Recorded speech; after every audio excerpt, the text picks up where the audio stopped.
अखिल भारतीय किसान सभा जिंदाबाद जिंदाबाद जिंदाबाद। हिरड्याला नुकसान भरपाई मिळालीच पाहिजे, मिळालीच पाहिजे, मिळालीच पाहिजे, हिरड्याला नुकसान भरपाई मिळालीच पाहिजे, मिळालीच पाहिजे, मिळालीच पाहिजे। आणि भरपाई आमच्या हक्काची, नाही कुणाच्या बापाची, आणि भरपाई आमच्या हक्काची, नाही कुणाच्या बापाची।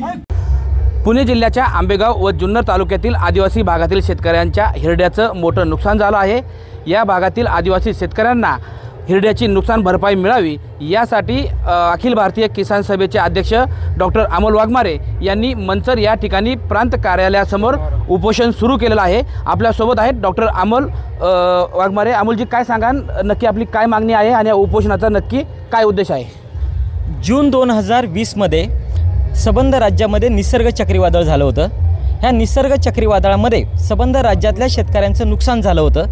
तसंच पुणे जिल्ह्यातल्या आंबेगाव आणि जुन्नर तालुक्यातल्या शेतकऱ्यांचं हिरड्याचं, विशेषतः आदिवासी भागातल्या शेतकऱ्यांचं हिरड्याचं मोठं नुकसान झालं होतं। त्याचे आपल्या प्रशासनाने पंचनामे केले। पंचनामे करून त्याचा अहवाल राज्य शासनाकडे मदतीसाठी पाठवण्यात आला, परंतु गेली 4 वर्ष झालं तो प्रस्ताव अजून मान्य झाला नाहीत आणि 4 वर्षापूर्वी हिरड्याचे जे पंचनामे प्रशासनाने केले होते त्याची नुकसान भरपाई अजून शेतकऱ्यांना मिळाली नाही। ह्या पार्श्वभूमीवर किसान सभेच्या वतीने आणि समविचारी सगळ्या संघटनांच्या वतीने मागच्या 4 वर्षापासून सातत्याने राज्य शासनाकडे आणि जिल्हा प्रशासनाकडे पाठपुरावा सुरू आहे। त्या पाठपुराव्याला बऱ्याच वेळा मंत्रालयामध्ये बैठका झाल्या, आश्वासनं दिली गेली, परंतु प्रत्यक्षात मात्र शेतकऱ्यांना नुकसान भरपाई मिळाली नाही। आणि म्हणून ह्या पार्श्वभूमीवर आजपासून आम्ही बेमुदत उपोषण सुरू करतोय। ह्या उपोषणाला प्रत्येक दिवशी एक माणूस ॲड होत जाईल।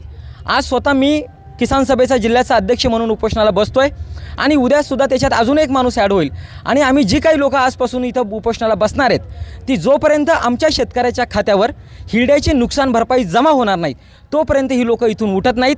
एकतर आमच्या तिरड्या तरी इथून उडतील, नाहीतर शासनाला आमच्या शेतकऱ्यांच्या खात्यावर पैसे तरी द्यावे लागतील।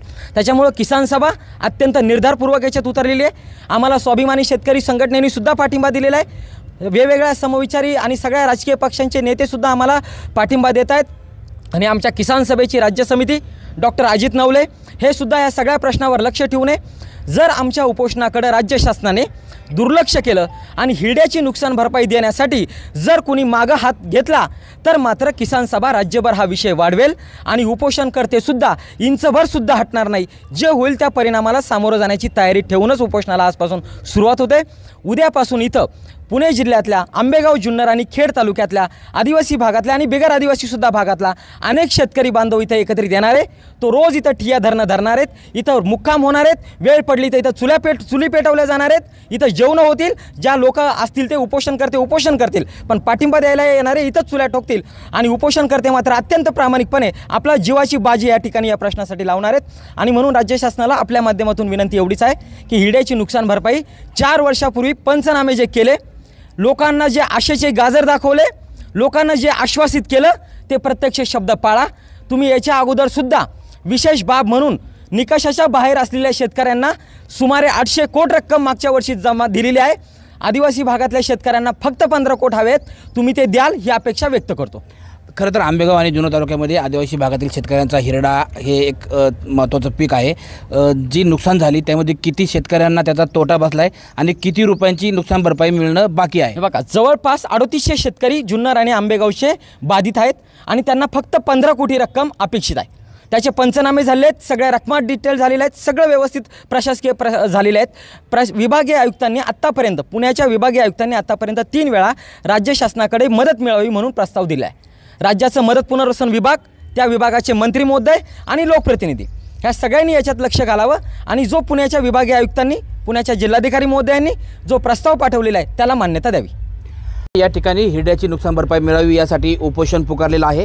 बेमुदत उपोषण या ठिकाणी करण्यात येणार आहे। आज पहिल्या दिवशी या उपोषणाला भेट देण्यासाठी शिवसेना शिंदे गटाच्या वतीने व राज्याचे मुख्यमंत्री एकनाथजी शिंदे यांच्या वतीने शिवसेना उपनेते माजी खासदार शिवाजी आढळराव पाटील या ठिकाणी आले असून किसान सभेच्या वतीने मुख्यमंत्र्यांसाठी माननीय आढळराव पाटील यांच्याकडे निवेदन देण्यात आलं आहे।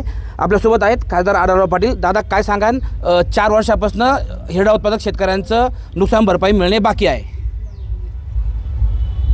अखिल भारतीय किसान सभा आणि त्यांच्या पुणे जिल्ह्याच्या समितीनं गेले 4 वर्ष आदिवासी भागातील हिरडा उत्पादक शेतकरी आणि त्यांच्यावर झालेल्या अन्यायाला वाचा फोडण्यासाठी सातत्यानं आवाज उठवलेला आहे.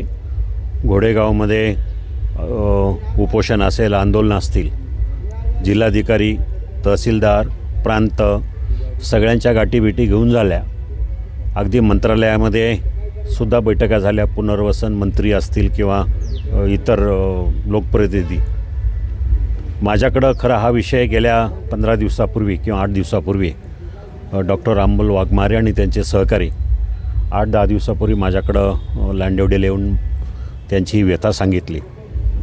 त्याच्या अगोदर मला अशी इतकी स्पष्ट आणि तपशीलवार माहिती नव्हती. मध्यंतरी जी की मी माननीय मुख्यमंत्र्याकडं शिरूर लोकसभा मतदारसंघातल्या 5-6 महत्त्वाच्या प्रश्नाच्या संदर्भामध्ये जो विषय घेतला, त्याच्यामध्ये हा जर विषय घेतला असता तर एव्हाना त्याचं पेमेंटसुद्धा मिळालं असतं. हरकत नाही. डॉक्टर वाघमारे यांना मी तशी विनंती केली होती की परवा खासदार आणि श्रीकांत शिंदे जे एकनाथ शिंदेंचे चिरंजीव आहेत, ते आदिवासी भागाचा दौरा करण्यासाठी परवाच्या दिवशी देवळे ह्या ठिकाणी आले होते. तिथं मी यांना निमंत्रित केलं होतं, परंतु त्यांची अन्य ठिकाणी बैठक होती. नियोजन ती बैठक असल्यामुळे त्यांना येता आलं नाही. पण मी त्या ठिकाणची आदिवासी मेळाव्यातल्या जाहीर सभेमध्ये हा विषय प्रकर्षानं मांडला. भरपाई मिळवून देण्यासाठी त्यांना अवगत केलं आणि त्यांनी तातडीनं त्यांच्या PS ला, मुख्यमंत्र्यांच्या PS ला त्याच्या कानावर घालून हा प्रश्न गांभीर्यानं आहे, आढळराव पत्र देतील, त्या पत्रावर तातडीनं कारवाई करा, अशा प्रकारचं स्पष्ट त्यांना कल्पना दिलेली आहे. मी आपल्याला आवर्जून सांगतो, मुख्यमंत्री आपल्या राज्याचे संवेदनशील मुख्यमंत्री आहेत. हा प्रश्न सोडवण्यासाठी खरं म्हणजे आपल्याला माहिती आहे कुकुडेश्वराचा जो मंदिर जीर्णोद्धाराचा प्रश्न होता, त्यासाठी अनेक वर्ष तपासण्या, अमुक तमुक, स्क्रुटिनी, डिझाईन वगैरे काम चालू होतं. पण मी जो विषय बैठकीमध्ये घेतला, बिबट सफारीचा प्रश्न घेतला, खेड पंचायत समिती असेल किंवा धर्मवीर संभाजी महाराजांचं समाधीस्थळ, ह्या सगळ्या प्रश्नाला तातडीनं चालना मिळाली. त्याचे टेंडर पण निघालेत. पण मी आपल्याला आवर्जून सांगतो, मुख्यमंत्र्यांच्या वतीनं, ह्या राज्य सरकारच्या वतीनं कुठल्याही परिस्थितीत ह्या प्रश्न तातडीनं सोडवण्यासाठी मी कटिबद्ध आहे आणि माझी ही जबाबदारी असं समजून उद्याच मला माननीय मुख्यमंत्री असतील आणि बाकी मंत्री, तिथं कोल्हापूरला आमचं महाअधिवेशन आहे, त्या अधिवेशनामध्ये हा प्रश्न मी त्यांच्या कानावर घालून लवकरात लवकर याच्यावर तोडगा सुटेल याची मला पूर्ण खात्री आहे.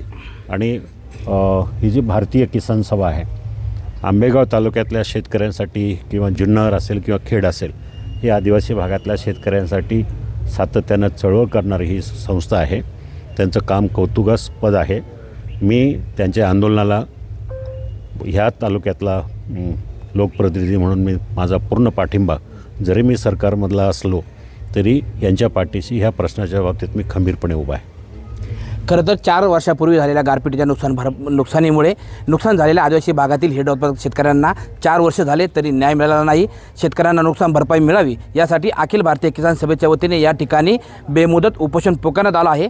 सरकारच्या वतीने मुख्यमंत्री एकनाथ शिंदे यांचे प्रतिनिधी म्हणून या भागाचे माजी खासदार, शिवसेना उपनेते शिवाजीराव आढळराव पाटील यांनी या ठिकाणी किसान सभेचं निवेदन स्वीकारलं असून मुख्यमंत्री एकनाथ शिंदे व इतर मंत्र्यांशी चर्चा करून हा प्रश्न लवकरात लवकर मार्गी लावण्यासाठी व या शेतकऱ्यांना नुकसान भरपाई मिळवून देण्यासाठी मी कटिबद्ध असल्याचं या ठिकाणी माजी खासदार शिवाजीराव आढळराव पाटील यांनी आश्वासन किसान सभेला दिलेलं आहे. टाइम्स नाऊ मराठीसाठी सचिन तोडकर, मंचर.